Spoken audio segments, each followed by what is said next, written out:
Our next speaker is somebody I love to introduce because every time I do it, you all think I'm smart.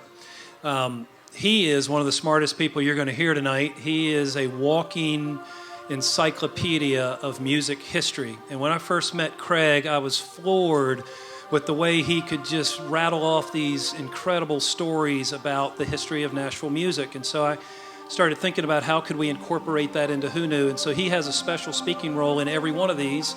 He's the Who Knew historian. He's also the host of Music City Roots, which I highly recommend you go to down in Franklin. It's every Wednesday night. Incredible music and incredible journalism from Craig. Please welcome Craig Havighurst.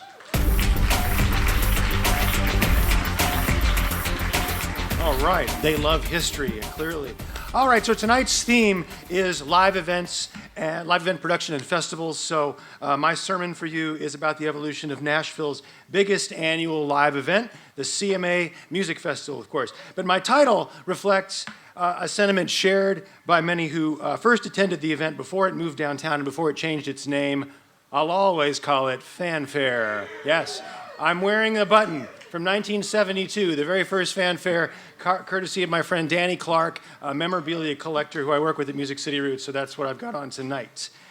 Now, today, here is the CMA Music Festival as we know it. It's huge. It sells out the Titans Stadium. It draws thousands of people downtown, generates millions for the city and for charity. But its origins go back as far as 1952 to this event, the Country Music Disc Jockey Convention.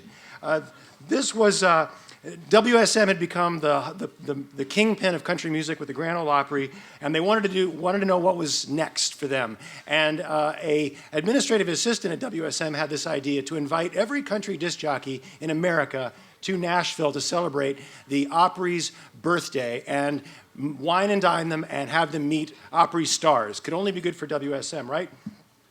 It became a wild, whiskey-soaked party. It was the place to be if you wanted to be anybody in country music. And out of this came the Country Music Association, the Country Radio Seminar, and the award celebrations each year by BMI, ASCAP, and CSAC. The origins were this party. Now, this was a private industry event, but when fans got wind that there were all these country stars in one place at one time, they began to show up trying to get into showcases or get autographs. And over the years, this became kind of a pain in the butt. The WSM leaders began to scheme once again. The guy on the right pointing his finger at the map of the early model of the Opryland Hotel is Irving Waugh, a tremendous visionary who helped launch Opryland USA and the new Opry House in the 70s. And they began to plan an event because they were going to open Opryland USA. And he said, we got to have an event that's going to draw fans here. He does a deal with the Country Music Association, which is by then up and running, and says, we'll take the financial risk if you guys produce a country music festival in Nashville at a time that's good for opening Opryland. That turns out to be April of 1972. Now, this wasn't great timing because in April, families still have kids in school. And the tickets didn't sell that great, so they actually had to go up to Fort Campbell and give away tickets to sort of fill the house. They wound up having about 5,000 people, April 1972, but the lineup was amazing. And here's where they were: Nashville's Municipal Auditorium, current home of the Musicians Hall of Fame, which is awesome. You got to go down there. The lineup was incredible. George Jones, Tammy Wynette, Marty Robbins, Loretta Lynn, Conway Twitty, Bobby Bare, Tom T. Hall, Porter Wagner, Dolly Parton, and everybody who mattered in bluegrass music, Bill Monroe, Ralph Stanley. It was one of the most amazing looking confluences of country artistry that had ever been put together. Now, one footnote about this is happening right at the time, of course, that they're building Opryland USA, and they're about to move the Opry from the Ryman to the new Opry House, the one that they're in now. And the plan was, at that time, to tear down the Ryman Auditorium. Literally, that was the plan. In fact, the first brochure for the first fanfare had a little thing saying, coming attraction, next time you come and visit, you can go see the little church at Opryland that will be built out of bricks from the Ryman Auditorium. Glad that didn't happen. The next year, they moved fanfare to June, and it did much, much better. The crowds came. There were 140 artists, 14 labels showcased, 200 booths for exhibits and autographs. Then in the year after that, a little more international flair and more media starts to pay attention to them. Paul and Linda McCartney came down, and they wanted to go see Dolly Parton and Porter Wagner sing together for the last time, that famous breakup of the duo that inspired the song, I Will Always Love You. Fanfare runs for 10 successful years at Municipal Auditorium, but it grew too big. 15,000 people jammed in there in 1981, and the decision was made to move to the Tennessee State Fairgrounds, and there was much rejoicing. All the meet and greet exhibit space went into the flea market buildings and the agricultural sheds. The place had a bit of a barnyard aroma and was generally about 5 million degrees, but it was really quite functional. The stage was set up on the front stretch of the racetrack at the State Fairgrounds Speedway and allowed for seating of about 20,000 people. And by the way, if you've never been to a summertime Saturday night stock car race at the Fairgrounds Speedway, to this day, it's one of the best values in town. It's great. A survey in 1983 found that fanfare visitors averaged the age about 44. They traveled 500 miles. They spent more than $100 per day per person. So with 19,000 attending that year, the event was already doing about $9.5 million in direct spending. But the real essence of fanfare was its role in cultivating the special close relationship between country fans and country artists. It was genuinely intimate and unscripted. Here's Loretta Lynn, one of the queens of fanfare, signing for admirers. And here is her longtime duet partner and star in his own right, Conway Twitty, with two very pleased-looking ladies.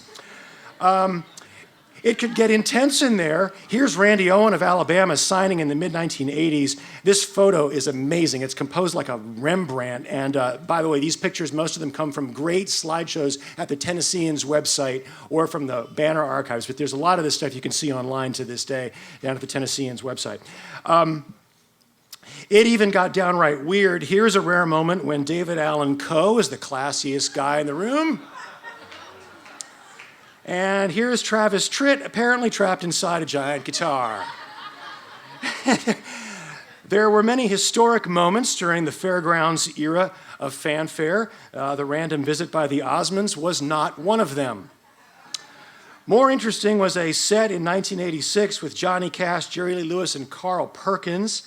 Then in 1993, Mutt Lange and his good friend Bryan Adams visited fanfare specifically to meet Shania Twain. They were married shortly thereafter. Mutt and Shania, I'm talking about. 1995 was an onstage reunion of George Jones and Tammy Wynette, who had not sung together in 15 years. It was awkward. 1996, most famous story of all, Garth Brooks vows not to rest until he's signed every autograph and visited with every fan that wants to. He goes 23 hours and 10 minutes, and that is not an apocryphal story. It really happened. Now, jumping around in time a little bit, I'm sorry about that, but we have to dwell on this for a second. 1992, Billy Ray Cyrus breaks out as the star of fanfare with Achy Breaky Heart. I like to think of this as the time that the virus escaped the lab. Just look at the adulation here. Even Billy Ray is standing there with an expression on his face that says, how can this be happening? And I think all of us can relate to that sentiment. And just because we can, we got to get a close-up of them. Yeah. I'm going to let that sit up there for a second. Just soak it in. This era was the high point for the Judds, Randy Travis, Alan Jackson, Kenny Rogers, Reba McEntire. Major stars of more recent vintage were baby acts there, playing for their first big crowds in some cases. Tim McGraw, Kenny Chesney, Toby Keith. In the 80s and 90s, appearing at fanfare was non-negotiable for artists. It was totally woven into the publicists' game plans. The labels competed to see who sold the most music at the on-site record store. And if you wanted to be a big deal in country music, you came to the fairgrounds and loved on country music's most committed fans. The other thing fanfare was known for was outright American eccentricity. There's never been anything like it. This is little Tanya Opry, one of dozens of would-be country stars who rented out a booth and who used fanfare as a vehicle to be seen. There was a guy who called himself the singing surgeon, and there was James Rebel O'Leary, one of the strangest dudes to ever sing a song. People got married there, and by the look of love in this couple's eyes, I can tell it's forever. And remember when aerobics took over America? Well, they took over fanfare too. This was literally a promotion for a country dance aerobics album called How the Waste Was Won. I'm so glad to be able the person who could tell you that. There are such great stories. The great writer Hazel Smith once talked about a fan who arrived early in the morning and was so fixed on getting a spot in line, she left her car running and unlocked, and she came back at 4 o'clock that afternoon to discover it's still running and still there. Such is the character of the fanfare fan. Hazel also got a kick out of some twin sisters who came year after year. They were conjoined twins. Like, Hazel, that's not funny. She's like, only one of them liked country music. So everybody who attended the fairgrounds here remembers the Chuck Wagon Gang as well. They were a group of guys from Texas who came up and made barbecue for everyone. It was fixed, it was included in your ticket. So there were these epic long lines. The food was good. But fanfare in that era was not entirely a sausage fest. Surveys showed that the crowd some years was as much as 60% female. See what I did there? So it was intimate and unpretentious and peculiar and unique. Nashville had a sort of Nashville, the city, had a sort of love-hate relationship with what for years was actually its biggest convention of any kind. One major country music journalist called it a crazed fiesta of the proletariat, and another called it a countrified locust invasion. By the late 90s, something needed to change. Where's my time, by the way, just so I know? I'm okay? So by the late 90s, things were getting stressed. The major acts were staying away. The CMA considered moving it or even killing it, but Nashville Mayor Bill Purcell got involved and brokered the deal that brought fanfare downtown in 2001. They closed off streets, they opened up Riverfront Park for daytime shows there, and the autograph lines are still part of the festival. They've moved inside the new Music City Center. The Titans football stadium became an arena for the label shows and their biggest stars. It was not even close to full in those early years, but today it is.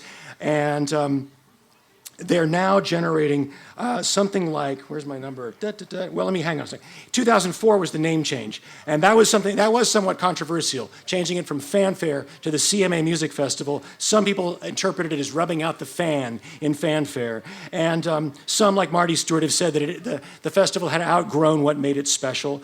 And I remember being struck by one difference when they moved to LP Field, as it was called. Instead of the audience being right up front to the stage where they could shake hands and touch the star, there was that traditional buffer zone from big arena shows, and it put about 12 feet between the stage and the fans. And I always thought there's a little bit of a symbol of country music growing to the point of that arena scale and a giant business. Now, as you know, these days it's a huge event. The 2015 edition drew more than 85,000 people. Total spending by ticketed and non-ticketed visitors reached $60 million. Nashville did 158,000 hotel room nights, and best of all, CMA has been able to donate more than $13 million to music education in Nashville. For that, I'd even sit through Achy Breaky Heart. Thanks, everybody. I appreciate you.